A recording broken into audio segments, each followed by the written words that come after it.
नमस्कार, आचार्य अकॅडमीमध्ये तुमचं सगळ्यांचं स्वागत आहे. आज आपण पहिला पाठ मागच्या लेक्चरपासून आपण शिकत आहोत.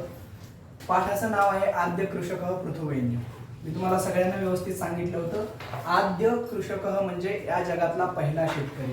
भारतातील शेतीला प्रारंभ करणारा पहिला व्यक्ती म्हणजे कोण आहे? पृथु नावाचा एक राजा आहे आणि तो वेन राजाचा मुलगा आहे, म्हणून त्याला वैन्य असं म्हटलं जातं. ठीक आहे. पुन्हा एकदा मी तुम्हाला या पूर्ण धड्याची एक स्टोरी, एक कथा आहे, ती वेदामधून निवडलेली ती कथा आहे. ती कथा तुम्हाला एकदा पुन्हा पहिल्यापासून सांगतोय. जो पृथु राजा आहे तो एकदम प्रजाहित दक्ष आहे. म्हणजे काय? प्रजेच्या हितात मध्ये दक्ष असणारा राजा आहे. आणि एकदा काय झालं, त्याची राजधानी हे प्रयाग क्षेत्र आहे, आत्ताचं उत्तर प्रदेशमध्ये इलाहाबाद जे आहे ती त्याची राजधानी आहे. एकदा काय झालं, त्याचा राज्याभिषेक चालू होता. म्हणजे काय? जगातला पहिला राज्याभिषेक केलेला तो व्यक्ती आहे. कोण? पृथुराजा.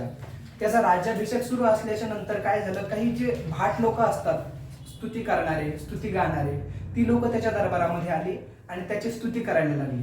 म्हणजे तुम्ही असं पाहिलं असेल की ज्यावेळेस राज्याभिषेक असतो किंवा छत्रपती शिवाजी महाराजांचा राज्याभिषेक पाहिला असेल तुम्ही, म्हणजे आजही तिथं उत्सव साजरा करतो आपण. तर त्या ठिकाणी काय असतं, जिथं राज्याभिषेक असतो तिथं काही ब्राह्मण लोक येतात, काही भाट लोक येतात आणि ते राजाची स्तुती करत असतात. कशासाठी राजाची स्तुती करतात? राजा आमच्यावरती प्रसन्न व्हावा आणि त्याने आम्हाला काहीतरी उपहार द्यावा, काही बक्षीस द्यावं किंवा आपल्यावरती कृपा दृष्टी असावी, याच्यासाठी तो काय करत असतो? स्तुती करत असतो. पण हा जो पृथु राजा आहे, याची ज्यावेळेस ती चारण स्तुती करायला लागले त्यावेळेस तो म्हणतो, तुम्ही माझी स्तुती करू नका, कारण मी त्या योग्यतेचा नाही. अजून माझ्यामध्ये असे काही गुण समाजासमोर प्रगट झाले नाहीत किंवा अजून मी असं काही कर्तृत्व करून दाखवलं नाही की जेणेकरून माझी स्तुती व्हावी. स्तुती करायची तर ईश्वराची करा, स्तुती ही फक्त ईश्वराचीच असावी. मग असं म्हटल्याच्या नंतर काय झालं, पुढे पहा. एक दिवस राजा आपल्या राज्यामध्ये फिरायला गेला. बरोबर आहे. राजाचं कर्तव्य असतं आपल्या राज्यामध्ये काय चाललंय, आपल्या प्रजेचे काय हाल चाललेत, आपल्या प्रजेचं व्यवस्थित सुरळीत चाललंय का, कोण कसं वागतंय, कोण कसं बोलतंय, कोण कोणाला फसवतंय, हे सगळं पाहणं हे राजाचं कर्तव्य असतं. मग तो राजा फिरण्यासाठी आपल्या नगरामध्ये गेला आणि नगरामध्ये ज्यावेळेस तो फिरायला गेला त्यावेळेस त्याने पाहिलं, अरे आपली जी प्रजा आहे, आपली जी जनता आहे ती अतिशय अशक्त आहे, दुर्बल आहे आणि अतिशय कमी दर्जाचं, जे हिनकस दर्जाचं अन्न ती खाते, ज्याच्यामुळे ते दुर्बल झालेली आहे, त्यांच्यामध्ये शक्ती राहिलेली नाही, त्यांच्यामध्ये ताकद राहिलेली नाही. मग अशा वेळेस काय झालं, तो राजा पुन्हा वापस आला आणि त्याला टेन्शन आलं, त्याचं चिंता वाटायला लागली. कारण ज्या घरामध्ये आपले घरातले कुटुंब सदस्य जर दुखी असतील तर घरातला जो प्रमुख असतो तो सुखी राहू शकतो का? नाही राहू शकत. कारण आपल्या घरातले कुटुंब आहेत ते, त्यांची जबाबदारी आपल्यावरती. तसं प्रजेची जबाबदारी ही राजावरती असते. मग प्रजा जर दुःखी असेल तर राजा सुद्धा सुखामध्ये राहू शकत नाही. मग तो सतत दुःखी दिसायला लागला, चिंताकुल झाला. इथे शब्द काय वापरलाय? चिंताकुलः जात. म्हणजे काय? तो चिंतेनं व्याकुळ झाला. आणि अशा वेळेस त्यांच्या जवळ एक पुरोहित असतो. तुम्हाला मी काल सांगितलं की पुरोहित म्हणजे काय? राजाच्या जवळ एक धार्मिक सल्लागार असतो. म्हणजे काय? धर्माचे काही हे काम असं करा राजेसाहेब, म्हणजे असं वेगवेगळ्या पद्धतीने त्यांना सल्ला देणारा असतो, त्याला म्हणतात पुरोहित. म्हणजे जुन्या काळामध्ये अशी प्रथा होती, राजा जरी असला तरी तो एखाद्या ब्राह्मणाचं ऐकत असायचा. का ऐकायचा? कारण त्याच्या दरबारामध्ये त्यांना मोठं स्थान असायचं, त्यांना एक मोठं व्यक्ती मानलं जायचं. मग तो त्या पुरोहिताकडून काय करायचा? सल्ला घ्यायचा. मग त्या पुरोहिताने ज्यावेळेस त्याला चिंताकुल झालेलं पाहिलं त्यावेळेस तो त्यांना सल्ला देतो, राजेसाहेब तुम्ही जी चिंता करतात ती मला लक्षात आली, जनतेचे दुःख तुम्हाला सहन होत नाहीत. मग तुम्ही एक काम करा, आपली जनता जर सशक्त व्हावी, बलवान व्हावी, त्यांना जर चांगल्या प्रतीचं अन्न खायला मिळावं असं जर तुम्हाला वाटत असेल, तुम्ही एक काम करा, तुम्ही नांगर घ्या, म्हणजे वेगवेगळे अवजार घ्या आणि शेती करायला सुरुवात करा. ठीक आहे, अशा पद्धतीनं. पण आता हा जो राजा आहे पृथुवैन्य, याला कधी कल्पनाच नाही शेती कशी करायची. कारण त्याच्या अगोदर फक्त जे जमिनीमध्ये निसर्गता उगवत होतं, ज्याला कंदमुळं म्हणतो आपण, फळं म्हणतो झाडाची, ते निसर्गता उगवत होती, त्यांच्यावरती ते जगायचे, तोच त्यांचा आहार होता. मग ज्यावेळेस तो शेती करण्यासाठी निघाला, आता राजा म्हटल्याच्या नंतर त्याच्याकडे शस्त्र आलं, मग त्याच्याकडे धनुष्यबाण होता, त्याने धनुष्यबाण काढला आणि पृथ्वीवरती मारायला तयार झाला. म्हणजे काय? म्हणजे धनुष्यबाणाने तो शेती करायला निघाला, कारण त्याला कल्पनाच नाही, त्याच्या अगोदर कोणी शेती केलेली नाहीये. मग पृथ्वी माता एका स्त्रीचं रूप धारण करते आणि त्याच्या समोर येऊन उभी राहते आणि त्याला सांगते, राजा तुझे वडील वेन जे होते ते दुःशासक होते, ते वाईट होते, म्हणजे ते प्रजेकडे लक्ष देणारे नव्हते आणि त्यांच्या राज्यामध्ये अनेक प्रकारचे चोर लुच्चे हे जनतेला सतत फसवत होते. मग यांच्या भीतीमुळे, यांच्या त्रासामुळे मी जे सगळं धनधान्य होतं ते माझ्या उदरामध्ये साठवून ठेवलं. पृथ्वी काय म्हणते, माझ्या उदरामध्ये मी ते सगळं साठवून ठेवलं. ते जर तुला प्राप्त करायचं असेल तर तू प्रयत्न कर, तू सगळ्या जनतेला एकत्रित कर, वेगवेगळे साधनं जमा कर आणि त्या साधनाने काय कर, शेती कर आणि त्या शेतीतून तुला चांगलं उत्पन्न प्राप्त होईल आणि तुझी प्रजा सुखी होईल. आतापर्यंतचा एवढा संवाद आहे. लक्षात आलं सगळ्यांना? ही संपूर्ण झाली धड्याची पार्श्वभूमी. एवढा जरी मुद्दा तुम्ही लक्षात ठेवला तरी तुमच्यासाठी पूर्ण धड्याचं सार तुमच्या हातामध्ये आहे. ठीक आहे. आता बाकीचं फक्त तुम्हाला आता शब्दाकडे लक्ष द्यायचं. मी तुम्हाला पूर्ण स्टोरी सांगितलेली आहे. मग आतापर्यंत आपण पाहिलं की तो शेती करण्यासाठी तयार झाला. आता त्यानं शेतीसाठी कोणकोणत्या उपाययोजना केल्या, काय काय केलं, कशा पद्धतीने पाण्याची व्यवस्था केली, कशा पद्धतीने काय केलं, ते आता आपण पुढे शिकणार आहोत. ठीक आहे. आता ज्यांचं राहिलं असेल त्यांनी कालचं लेक्चर पहा, म्हणजे तुमचे मागचे डाऊट क्लिअर होतील. ठीक आहे. आता आपण इथपर्यंत पाहिलं. तो काय करतोय, प्रजाजने सह कृषी कार्य करू, म्हणजे काय, ती पृथ्वी त्याला आदेश करते की तू प्रजाजनांना एकत्रित घेऊन त्यांच्या बरोबर कृषी कार्य सुरू कर. कृषी म्हणजे काय, कृषी म्हणजे काय, शेती. बरोबर आहे. आता बऱ्याच पोरांना काय केलं माहिती नसतं कृषी म्हणजे काय. आता एक हिंदीचा पोरगा होता, त्याला म्हटलं तुम्हाला या कृषी हे काय, म्हणजे तुमच्या घरी कृषी आहे का? तो म्हणला आहे. मी म्हणलं किती आहे? तो म्हटला 2 आहे. म्हणजे 2 आहे म्हटलं. मी त्याला विचारलं नेमकं घराच्या जवळ आहे का घराच्या लांब आहे, नेमकं कुठे आहे नेमकं? तो म्हणला घरात आहे. 2 आहे, 2 एकर आहे आणि घराच्या आतमध्ये आहे. मग माझ्या लक्षात आलं, तुम्ही कृषी सांगत होता त्याला तो कुर्शी ऐकत होता. कुर्सी कळते ना, तो कुर्सी ऐकत होता. तसं काही झालं नाही इथं. ठीक आहे. कृषी म्हणजे काय, कृषी म्हणजे शेती. आता पहा ते काय सांगतायत त्या ठिकाणी, कृषी कार्य कुरु. आता पुढे पहा, भूमातुः उपदेशम मनसी निधाय पृथुवैन्यः नदीनां मार्गम अवरुद्ध्य कृषी कार्यार्थम जलस्य उपयोगम अकरोत. आता या ठिकाणी आहे ना फार महत्वाचा मुद्दा आहे. आज आपण जे म्हणतो ना, समजा पाण्याचं व्यवस्थापन करा, जल ही जीवन आहे, म्हणजे पाणी वाचवा, पाणी अडवा, पाणी जिरवा, हे जे आपण घोषणा करतो ना आज, आता ही कथा वेदातली. म्हणजे आजपासून आता वेदासंबंधी वेगवेगळे मत आहेत. कुणी 10,000 वर्षापूर्वी मानतं, कुणी लाखो वर्षापूर्वी मानतं. त्याच्याशी आपल्याला काही घेणं देणं नाही. परंतु इतक्यापूर्वी त्या राजाने जल व्यवस्थापनाचे कार्य सुचणं ही किती मोठी गोष्ट आहे. कधी विचार केलाय तुम्ही? सगळ्यात अगोदर पाण्याचं व्यवस्थापन केलं पाहिजे. जे ढगातून जे पाणी पडतं ते पाणी वायाला जाऊ नये, ते पाणी जनतेच्या उपयोगाला आलं पाहिजे. याच्यासाठी त्याने सगळ्यात अगोदर धरण बांधलं. म्हणजे पहा आता काय सांगतात इकडे पहा, भूमातु म्हणजे काय, भूमाता म्हणजे पृथ्वी आणि भूमातुः म्हणजे पृथ्वीच्या. ठीक आहे. भूमातुः म्हणजे काय, भूमातुः म्हणजे पृथ्वीच्या. उपदेश कळतो तुम्हाला? उपदेश म्हणजे काय, मोठ्या माणसाने दिलेले सल्ला. ठीक आहे. किंवा एखादी गोष्ट शिकवणं त्याला काय म्हणतात, उपदेश असं म्हणतात. मग या पृथ्वीने त्याला शिकवलं होतं काय कर, जनतेला एकत्रित घे, वेगवेगळे साधनं तयार कर. कोणती साधनं सांगितली होती लक्षात आहे? खनित्राणी, लवित्राणी, हलानी आणि कुद्दालकानी. म्हणजे काय, नांगर, विळे, कुदळी आणि फावडे, अशा प्रकारचे साहित्य जमा कर. आता त्यांनी 4 या ठिकाणी दिलेत, पण अजूनही काही वेगवेगळे साहित्य लागू शकतात. मग त्याने ते सगळे साहित्य घ्यायचे आणि प्रजाजनासोबत शेती करायची. असा उपदेश कुणी दिला होता? पृथ्वी मातेने. कशा रूपामध्ये? एका स्त्रीचं रूप धारण करून अशा पद्धतीचा उपदेश दिला होता.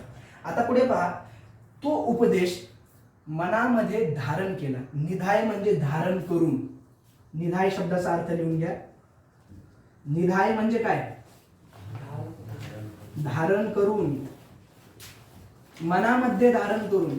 आता एक गोष्ट लक्षात घ्या, एखाद्याने आपल्याला उपदेश केला ना, तो नुसतं ऐकून सोडून द्यायचा नसतो.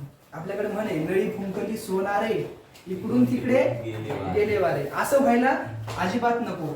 जे आपल्याला शिकवलंय, कुणी असू द्या, तो भलेही तो आपला गुरु असो किंवा नसो, पण एखाद्याने जर चांगली गोष्ट सांगितली ना आपल्याला, तर ती मनामध्ये धारण केली पाहिजे. ठीक आहे. ती कानावरून गेली नाही पाहिजे किंवा सोडून दिली नाही पाहिजे. मग पृथ्वीने इतका चांगला उपदेश केलाय तर तो त्याने मनामध्ये धारण केलेला आहे. ठीक आहे, लक्षात येते का? मनसी निधाय, मनसी म्हणजे मनामध्ये, मन शब्दाची सप्तमी आहे. मनसी म्हणजे काय? मनामध्ये.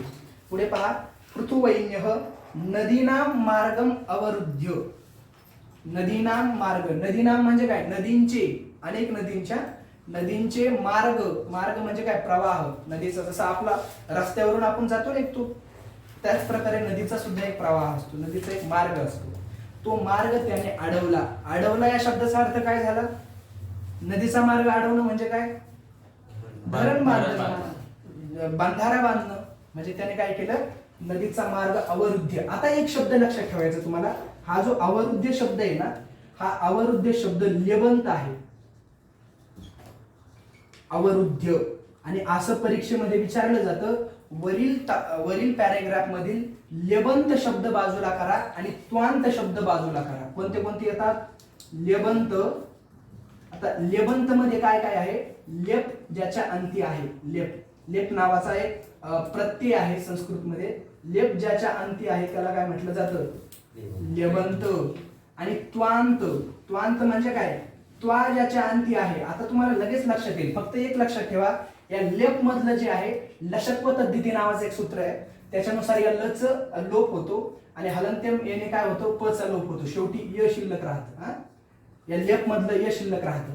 आता ज्या शब्दाच्या शेवटी अशा पद्धतीचं येतं अवरुद्ध, अशा पद्धतीचं य येतं, त्या ठिकाणी तुम्ही काय समजायचंय? हे कोणतं अव्यय आहे? लेबंत अव्यय आहे. लक्षात आलं? आणि त्वांत अव्यय तर तुम्हाला काल शिकवलं मी, ज्याच्या शेवटी त्वा आहे. गत्वा, पित्वा, सांगितलं का नाही तुम्हाला मी? गत्वा, पित्वा, धृत्वा. ठीक आहे, धृत्वा. आता दोन्हीचा अर्थ एकच आहे. गत्वा म्हणजे काय? जाऊन. पित्वा म्हणजे पिऊन. धृत्वा म्हणजे धारण करून, म्हणजे एखादी क्रिया करून, असा त्या त्वा शब्दाचा अर्थ होतो. आता हे त्वा तुम्हाला असं वाटत असेल हे का लावलं, हे प्रत्यय का लावले? तर जेव्हा एखाद्या वाक्यामध्ये, एका वाक्यामध्ये ज्यावेळेस दोन क्रियापद येतात, पुन्हा एकदा लक्षात घ्या, एका वाक्यामध्ये ज्यावेळेस दोन क्रियापद येतात त्यावेळेस दोन्ही वेळेस तेच क्रियापदाचे प्रत्यय लावण्यापेक्षा त्यांनी हे नवीन क्रियापदाचं अव्ययामध्ये रूपांतर केलेलं आहे. लक्षात आहे? क्रियापदाचं अव्ययामध्ये या ठिकाणी रूपांतर केलेलं आहे. आणि हे तिन्ही लिंगामध्ये समान चालतात. गत्वा, पित्वा, धृत्वा. आता लक्षात आलं, लेबंत म्हणजे काय? ज्याच्या अंती य येईल त्याला काय म्हणतात? लेबंत. आणि ज्याच्या अंती त्वा येईल त्याला काय म्हणतात? त्वांत. म्हणजे आता तुमचा एक मार्क पक्का झाला. जिथं जिथं तुम्हाला असे शब्द दिसतील पॅरेग्राफ मध्ये ते लगेच निवडून बाजूला करायचे. लक्षात आलं? अवरुद्ध म्हणजे काय? मग लेबंत अव्यय. ठीक आहे, पण अवरुद्ध या शब्दाचा अर्थ आहे अडवणे, अडवून असं लिहा, अडवून. त्याचा काय अर्थ होतो? अडवून. म्हणजे नदीचं मार्ग अडवून त्या ठिकाणी त्याने काय केले? बांधारे बांधले. आता पुढे पहा, पृथुवैन्य नदीनाम मार्गम अवरुद्ध कृषी कार्यार्थम. आता बांधारे बांधले म्हणजे काय? त्यात माणसं बुडायचे होते का त्याला? नाही. कृषी कार्यार्थम म्हणजे काय? शेतीसाठी बांधारे बांधले. ठीक आहे. कृषी कार्यार्थम जलस्य उपयोगम अकरोत म्हणजे पाण्याचा त्याने उपयोग केला, पाण्याचं व्यवस्थापन केलं, पाण्याचा उपयोग केला. आता पुढे पहा, वृष्टी जलसंचयम. वृष्टी म्हणजे काय? वर्षा म्हणजे काय? वर्षा म्हणजे पाऊस. वर्षा शब्दाचंच वृष्टी रूप तयार होता. वृष्टी म्हणजे काय? पाऊस. वृष्टी जलसंचयम कृत्वा. आता इथं कृत्वा शब्द आला, सांगा कोणता अव्यय? त्वांत अव्यय. आता लक्षात आलं? कृत्वा म्हणजे काय? कृत्वा म्हणजे करून.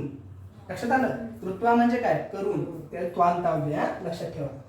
कृत्वा जल व्यवस्थापनम अकरोत म्हणजे काय? पाण्याचं त्यांनी व्यवस्थापन केलं. अकरोत हे भूतकाळाचं रूप आहे.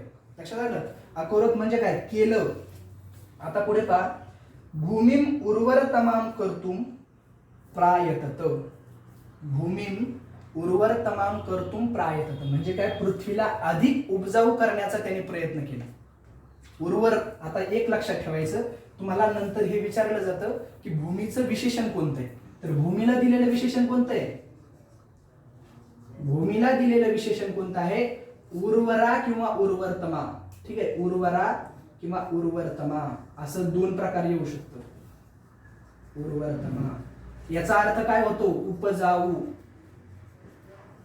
आपण म्हणतो ना ही जमीन फार उपजाऊ आहे. जमीन उपजाऊ कधी होते? तिची जर योग्य मशागत झाली तर ती जमीन उपजाऊ होते. बरोबर आहे की नाही? मग भूमीला कसं करण्याचा प्रयत्न केला? पाणी जर त्याला व्यवस्थित मिळालं तर ती उपजाऊ होते, त्याच्यातून धनधान्य येतं. मग भूमी उर्वर तमाम कर्तुम प्रायतत. आता जसं तुम्हाला इथं दोन सांगितले ना, त्वांत आणि लेबंत, तसं अजून एक आहे तुमंत.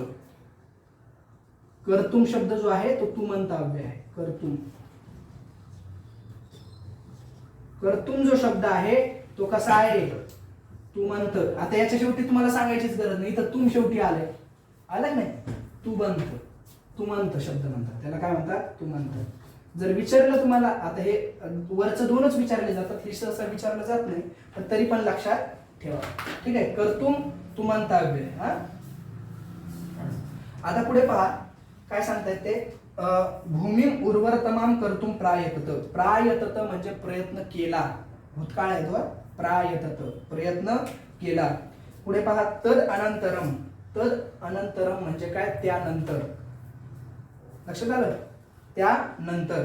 तदनंतरम तस्मिन क्षेत्रे जनाः धान्य बीजानी अवपन. आता इथे लक्षात घ्या, तस्मिन क्षेत्रे कुठलाही.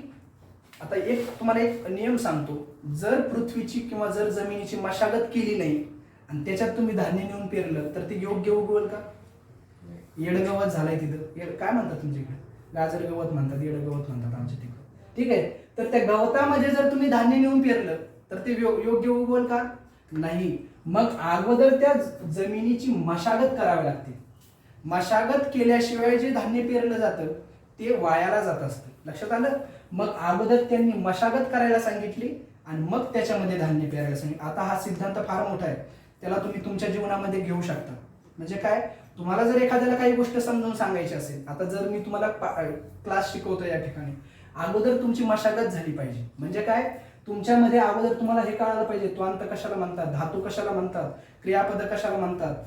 तुम्हाला अजून 12 म्हणजे याची वर्णमाला कशी आहे हे तुम्हाला सांगितलं की नाही आपण सुरुवातीला. मग ही तुमची झाली मशागत. लक्षात आलं? ही मशागत अगोदर केली तर मग मी सांगितलेलं तुम्हाला काय होतं? समजतं. मी पेरलेलं ते उगवतं. लक्षात आलं? अशा पद्धतीचे सिद्धांत फिरवावे लागतात. आता एक गोष्ट लक्षात ठेवा, मग काय करायचं? भूमी ही उर्वर तमाम कर्तुम प्रायतत म्हणजे काय? त्यांनी त्याला उपजाऊ करण्याचा प्रयत्न केला आणि उपजाऊ झालेल्या जमिनीमध्ये त्यांनी धनधान्य किंवा जनाः धान्य बीजानी अवपन. आता एक धातू नवीन आलाय, तो लिहून घ्या. वपवपती म्हणजे काय? पेरणे. वपवपती म्हणजे काय? पेरणे. वपती म्हणजे काय? पेरणे.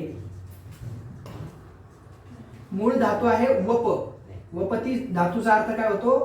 पेरणे असा अर्थ होतो. ठीक आहे? आणि अवपन हे झालं भूतकाळाचं रूप. भूतकाळ शिकलात तुम्ही 8वी 9वी मध्ये. अवपन जिथं जिथं सुरुवातीला अ येतं ना त्याला काय म्हणतात? भूतकाळाचं रूप म्हणतात. अगदी सोपी पद्धत. आणि तुम्हाला याच्यावर एक प्रश्न पण येतो, लकार ओळखा. अगदी सोपी गोष्ट. तुम्हाला नुसतं सुरुवातीला अ दिसलं ना लगेच लिहून टाकायचं काय? भूतकाळ आहे. अवपन. अवपन म्हणजे काय? पेरणी करून किंवा पेरणी केली. ठीक आहे? अवपन म्हणजे काय? पेरणी केली. आता पुढे पहा, स नैकेभ्य. नैकेभ्य वृक्षेभ्य विविध प्रकारानां बीजानां संकलनम चयनम. आता इकडे पहा, नैक या शब्दाचा अर्थ होतो अनेक. नैक शब्दाचा काय अर्थ होतो? आता तो शब्द जो आहे असा आहे न प्लस एक. तुम्हाला काल मी संधी शिकवली आहे लक्षात सगळ्यांच्या. कोणती संधी शिकवली? वृद्ध्यादेश संधी शिकवली. अ किंवा आ यांच्या पुढे ए किंवा आई आला तर काय होतो? आई होतो. ओ किंवा औ आला तर काय होतो? औ होतो. अशा पद्धतीने नैक शब्द तयार झाला. जसं एक एक, प्रत्येक, जे तुम्हाला शब्द मी सांगितले. नैक म्हणजे काय? अनेक. ठीक आहे? अनेक. नैकेभ्य वृक्षेभ्य म्हणजे अनेक वृक्षांपासून. लक्षात येते? नैकेभ्य वृक्षेभ्य विविध प्रकारकानां बीजानां. आता जमिनीमध्ये जर तुम्हाला धान्य पेरायचं, आज तुम्हाला दुकानामध्ये भेटतं. कुठल्याही तुम्ही कृषीच्या दुकानामध्ये गेलात तर तुम्हाला तिथं काय धान्य भेटतं, म्हणजे बीज भेटतं जे आपल्याला शेतीमध्ये पेरता येतं. पण त्यावेळेस दुकानं होती का? नाही. मग त्याने काय केलं? जंगलात गेला, जी काही झाडाची बिया होत्या. आता पक्षी खातात आणि त्यांच्यामुळे बिया पडतात. म्हणजे त्या ज्या बिया होत्या त्यांनी चांगल्या चांगल्या बिया निवडल्या. लक्षात आलं? चयनम, चयन म्हणजे काय? निवड करणे. चयन शब्द तुम्ही अनेकदा ऐकला असेल. ऐकलाय का शब्द? चयन म्हणजे काय? निवडणे.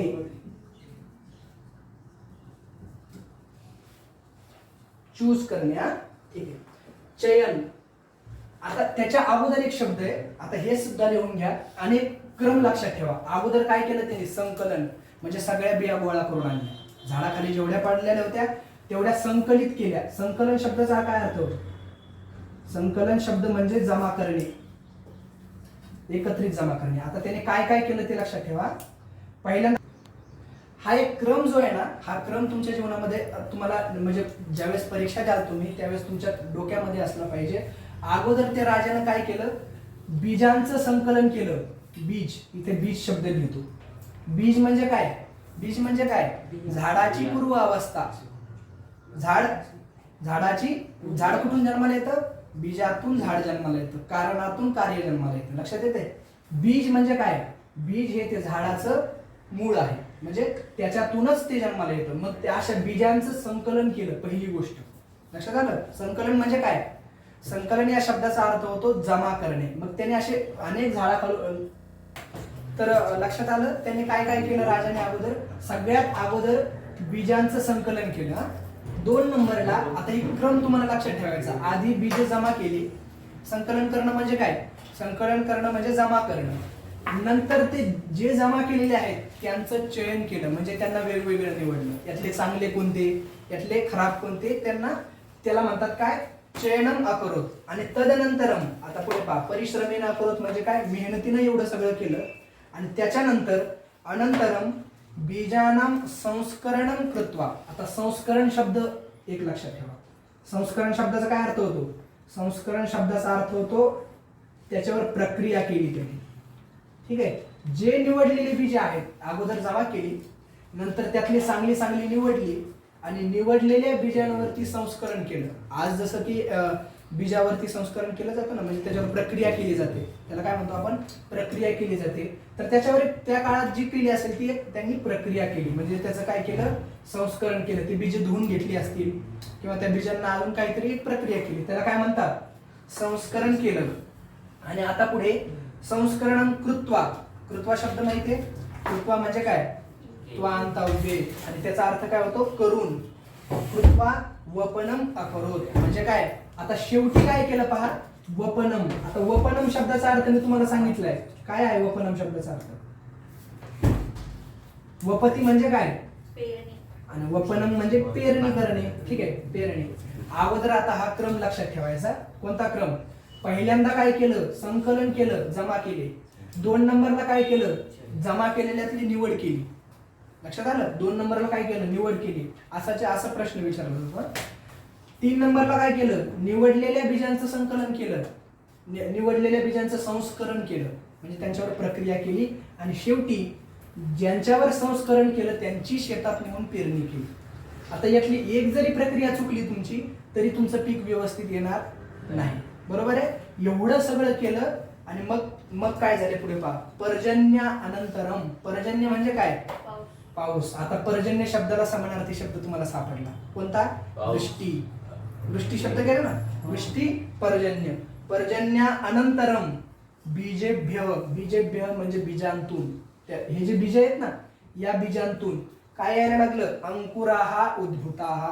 अंकुर म्हणजे काय? छोटे छोटे अंकुर, कोंब आपण त्याला म्हणतो. ते कोंब. उद्भूताहा म्हणजे काय? वर आली. लक्षात आलं? उद्भूताहा म्हणजे उगवली किंवा वर आली. ठीक आहे. आता पुढे पहा. मग हळूहळू ते जे वर आलेले कोंब होते त्यांचं धान्यात रूपांतर झालं. ठीक आहे.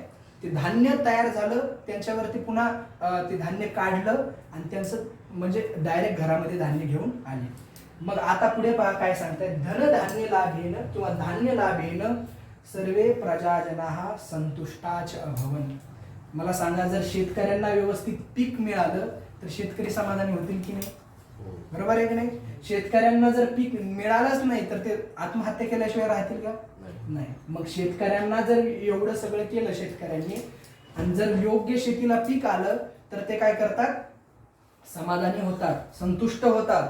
आता पुढे पहा, एषः कल्याणकारी नृपः. आता एषः म्हणजे काय?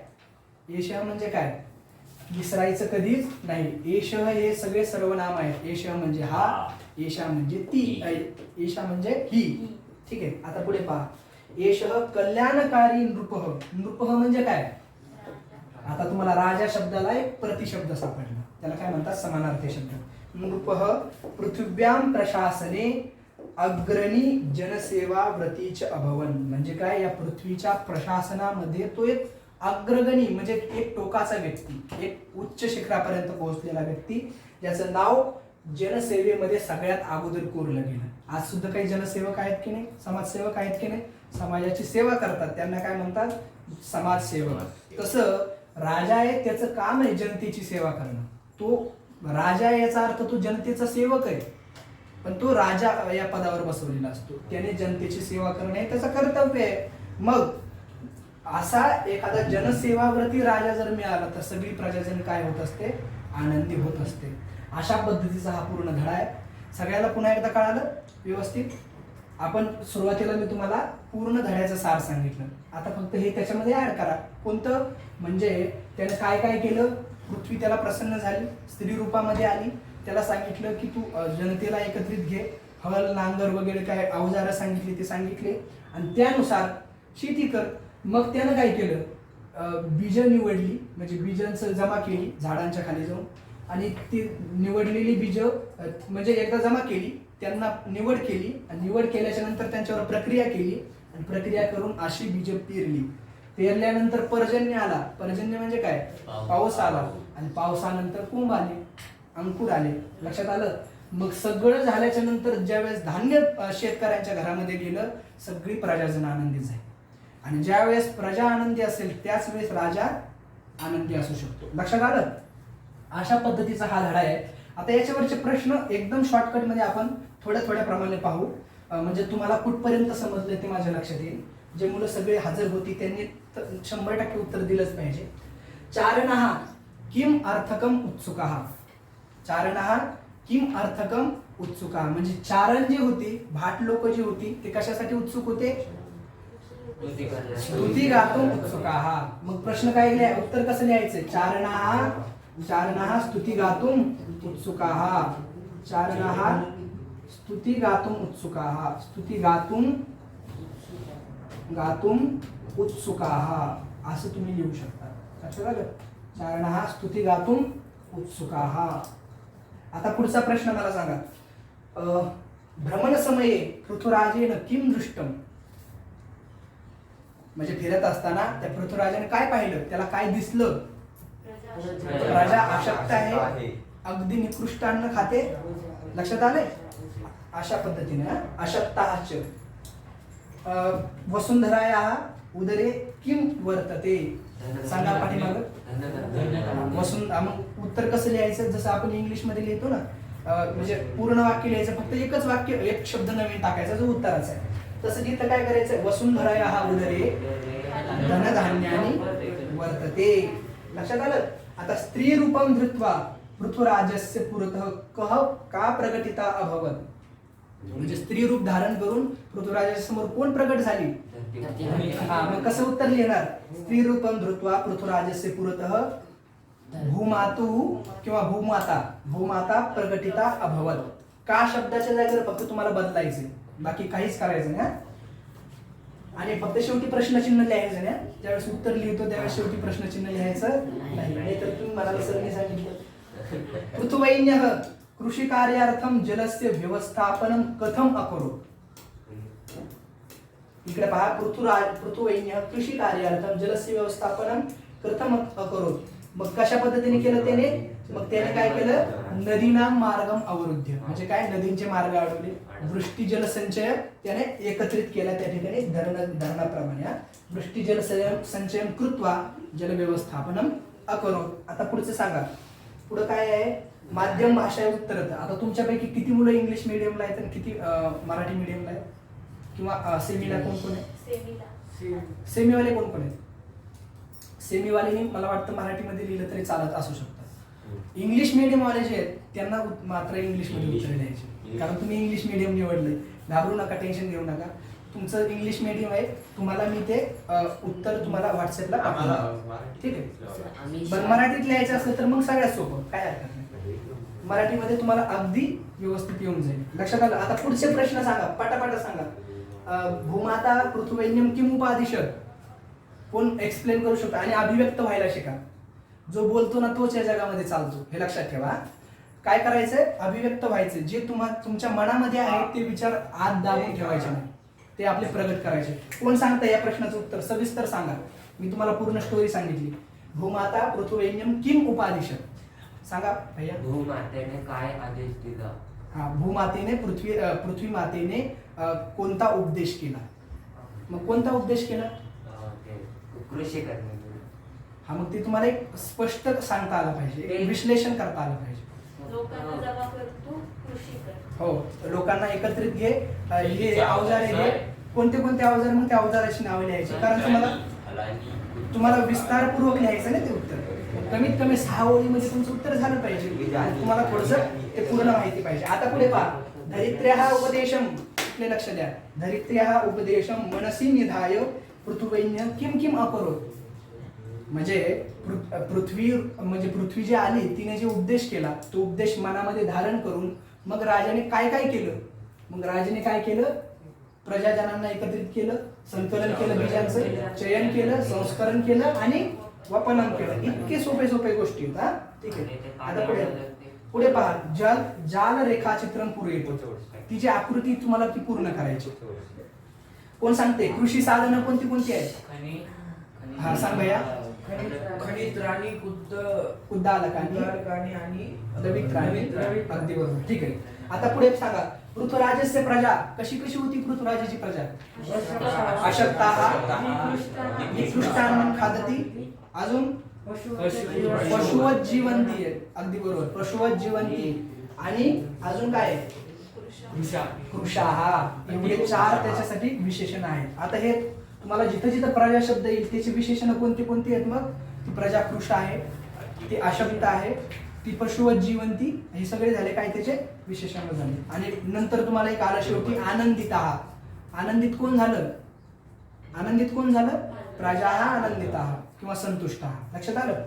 आता खाली सांगा. भूम्या उदरे निहितानि, भूमीच्या उदरामध्ये काय काय ठेवलंय? आता इथं पहा, तुम्हाला धनानी, धान्यानी, फलानी आणि पुष्पानी. आता पुढे सांगा. पृथ्वीन्यम बीजानाम किम किम अकरोत. हे जे तुम्हाला लिहून दिलं ते याच्यासाठी लिहून दिलं. आणि शेवटी इथं लिहायचं अकरोत. लक्षात आलं? हे त्याने केलं. पुढे सांगा. म्हणजे तुमचं ग्रहपाठ इथंच तयार झालं. फक्त लिहून पाठवायचं आहे. लिहिल्याने काय होईल? पुन्हा रिव्हिजन होईल आणि तुमच्या म्हणजे संस्कृत भाषा लिहिण्याची सवय लागेल तुम्हाला. म्हणजे परीक्षेमध्ये तुम्हाला ते अचानक असं दडपण आल्यासारखं होणार नाही. आता सांगा. प्रश्न निर्माण कृत प्रयाग क्षेत्रे पृथ्वीराजस्य राजधानी आसीत. म्हणजे काय? प्रयाग क्षेत्रामध्ये, कुत्र म्हणजे डॉग नाही, कुत्र म्हणजे कोठी. आता हे शब्द लिहून देतो तुम्हाला, हे पुन्हा पुन्हा येतात. जसं मी तुम्हाला त्या दिवशी यदा तदा कदा लिहून दिलं ना, आता हे शब्द तुम्हाला मी लिहून देतोय. लिहून घ्या सगळे. ते चांगला. अत्र म्हणजे येथे. अत्र म्हणजे काय? येथे. पेन सांगा. येथे. अत्र म्हणजे येथे. तत्र म्हणजे तेथे. तत्र म्हणजे काय? यत्र म्हणजे जेथे. जेथे. पुत्र म्हणजे कोठे. पुत्र म्हणजे काय? कोठे. सर्व. अन्यत्र म्हणजे दुसरीकडे. अन्यत्र म्हणजे काय? दुसरीकडे. अन्यत्र म्हणजे काय? अन्यत्र म्हणजे दुसरीकडे. आणि सर्वत्र म्हणजे काय? सगळीकडे. सर्वत्र म्हणजे काय? सगळीकडे. हे असे शब्द पुन्हा पुन्हा येतात, म्हणून हे चांगले पाठ ठेवायच्या. तुम्हाला काल लिहून दिली होती मी, यदा तदा कदा सर्वदा. ठीक आहे? त्याचप्रमाणे यदा म्हणजे जेव्हा, कदा म्हणजे केव्हा, तदा म्हणजे तेव्हा. तसंच अत्र म्हणजे येथे, तत्र म्हणजे तेथे, यत्र म्हणजे जेथे, पुत्र म्हणजे कोठे, अन्यत्र म्हणजे दुसरीकडे आणि सर्वत्र म्हणजे सगळीकडे. मग लक्षात आलं कुत्र म्हणजे काय?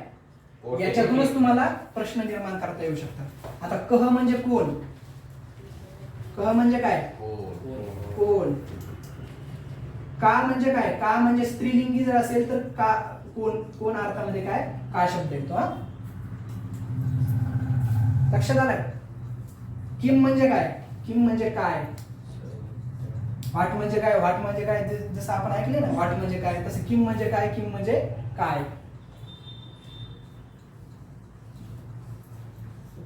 लक्षात आलं. किम म्हणजे काय? काय. आता हे शब्द पुन्हा पुन्हा येत राहतात म्हणून आपण अगोदरच लिहून दिले. लिहिले सगळ्यांनी? ठीक आहे. आता पुढे पहा. प्रयाग क्षेत्रे. आता तुम्ही उत्तर द्यायची. आता कथम म्हणजे कशा प्रकारे? कथम म्हणजे काय? कथम म्हणजे काय? कशा प्रकारे. कशा प्रकारे. कथम म्हणजे काय? कशा प्रकारे.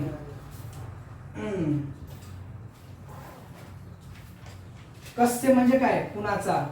कस्य म्हणजे काय? कस्य म्हणजे काय? कुणाचा. आणि हे जर स्त्रीलिंगी असेल तर कसं येईल मग? कहचं का जसं झालं तसं कस्यचं काय होईल?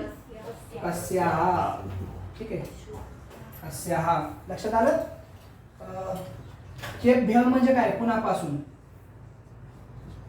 केभ्य म्हणजे काय? केभ्य म्हणजे काय? कुणापासून. आता एवढं जर तुमच्या हातात असेल ना प्रश्न निर्माण करण्यापासून तुम्हाला कोणी जाऊ शकत नाही.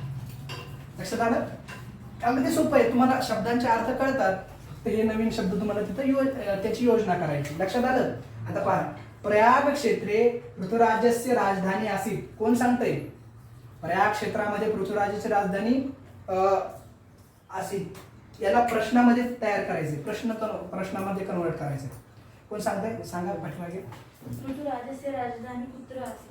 अगदी बरोबर. पृथ्वीराजस्य राजधानी कुत्र असेल. किंवा तुम्ही असं करू शकता कस्मिन क्षेत्री पृथ्वीराजस्य राजधानी असेल.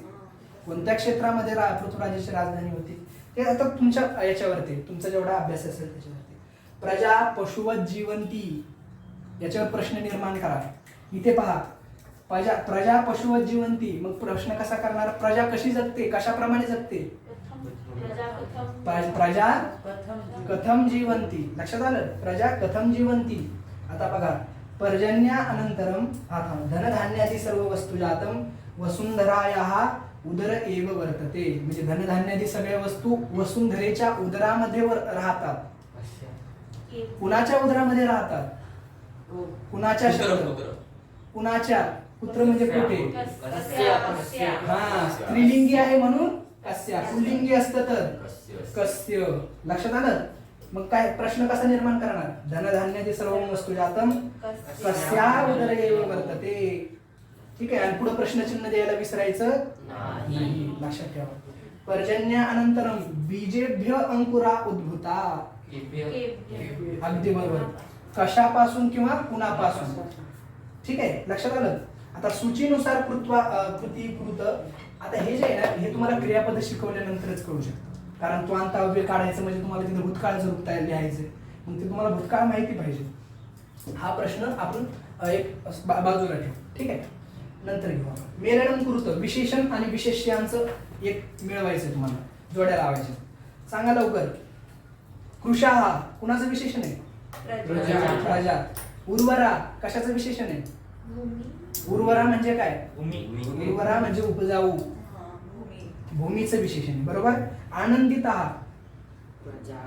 का आनंदिता? प्रजा आनंदिता. दुःशासक. कह दुःशासक. वेन राजा दुःशासक. प्रजाहित दक्ष. पृथ्वीराजा प्रजाहित दक्ष. समानार्थक शब्द सांगा. पटापटा सांगा. कोण सांगतंय? वृक्ष. आता या समानार्थक शब्दासाठी तुम्हाला काय करायचंय? या पुस्तकाच्या शेवटी अमरकोश दिलेला आहे. अमरकोश दिलेला आहे. त्या अमरकोशामध्ये जेवढे शब्द आहेत एकाएकी नका करू. रोज 2 करा. रोज 1 करा. पण करा. ठीक आहे. त्याच्यामध्ये आता संस्कृत भाषा किती विशाल आहे ते तुम्हाला तिथं कळेल. एका शब्दासाठी त्यांनी 8 ते 9 शब्द दिलेले. इंग्रजीमध्ये आहेत का एवढे? इंग्रजीमध्ये तुम्हाला सापडतील का एका शब्दाला 10 शब्द? नाही सापडणार. संस्कृत भाषेची ती विशेषता आहे. लक्षात ठेवा. त्याच्यामध्ये वृक्षाचं आहे का नाही मला माहिती नाही, पण वृक्षाला तरु असं म्हणतात संस्कृतमध्ये दुसरा, किंवा पादपह असं सुद्धा म्हणतात. काय लिहिणार मग? तरु किंवा पादपह. भूमीचं सांगा. भूमीचं गेलंय आपलं. भूमी कोण सांगतंय? धरित्री लिहा, धरा लिहा, पृथ्वी लिहा, पुन्हा अजून भूमाता लिहा. हे सगळे काय आहेत तिचे विशेषण, समानार्थक शब्द आहेत. हा. राजा काय? नृपः. नृपः लिहा, भूपती लिहा, भूपालह लिहा, तुमच्या मनाप्रमाणे. अनेक शब्द आहेत त्याला. धनुसाठी काय आहे? धनुसाठी काय आहे? चापह शब्द आहे. अजून तुरीय शब्द आहे. अजून एक शब्द आहे चापह, लिहून टाका, काय हरकत नाही. चापह म्हणजे धनु. ठीक आहे. आता नदीसाठी काय शब्द आहे? सरिता. अगदी बरोबर. नदीसाठी काय शब्द आहे? सरिता हा शब्द आहे. आता विरुद्धार्थक शब्द लिहायचे तुम्हाला. स्तुती किंवा जर स्तुवंतू शब्द आला आणि त्याचा विरुद्धार्थ विचारला तर निंदंतू लिहायचं. स्तुवंतू जर आला तर निंदंतू लिहायचं. ठीक आहे. सद्गुणः बरोबर. प्रसन्नः, खिन्नः किंवा अप्रसन्न लिहिलं तरी चालेल, पण जर पॅरेग्राफ खाली आलं तर पॅरेग्राफ मध्ये जर खिन्ना शब्द असेल तर खिन्नाच लिहायचा. ठीक आहे. अशक्ताः, सशक्ताः. अगदी बरोबर. सशक्ताः. पुरतः. आता हे पुरतः शब्द जो आहे ना, हे लक्षात घ्या. पुरतः म्हणजे पुढे. पुरतः म्हणजे काय? पुढे. आणि त्याचा विरुद्धार्थी शब्द काय? पृष्ठतः, मागे. पुरतः म्हणजे काय? पुरतः म्हणजे पुढे. पृष्ठतः म्हणजे काय? वामतः म्हणजे काय? वामतः म्हणजे डाव्या बाजूला. आपण आता इथे उभा आहे मी, तुम्ही माझ्या पुरतः आहात. बोर्ड माझ्या पृष्ठतः आहे, पाठीमागे आहे. ही भिंत माझ्या वामतः आहे आणि ही भिंत माझ्या दक्षिणतः आहे. लक्षात आलं? वामतः म्हणजे काय? डाव्या बाजूला. डाव्या बाजूला हे येत नाही, पण हे दोन लक्षात ठेवायचे. आता हे विरुद्धार्थी शब्द आहे ना, वामतः आणि दक्षिणतः.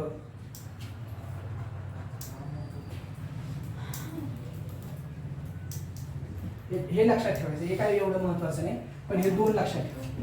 हे तुम्हाला फक्त सांगितलं. पुरतः स पृष्ठतः. आता पुढे पहा. वेळ झाले का? कृशाः. कृशाः. कृशाः. कृशाः म्हणजे काय? कृशाः म्हणजे अगदी वाळलेले.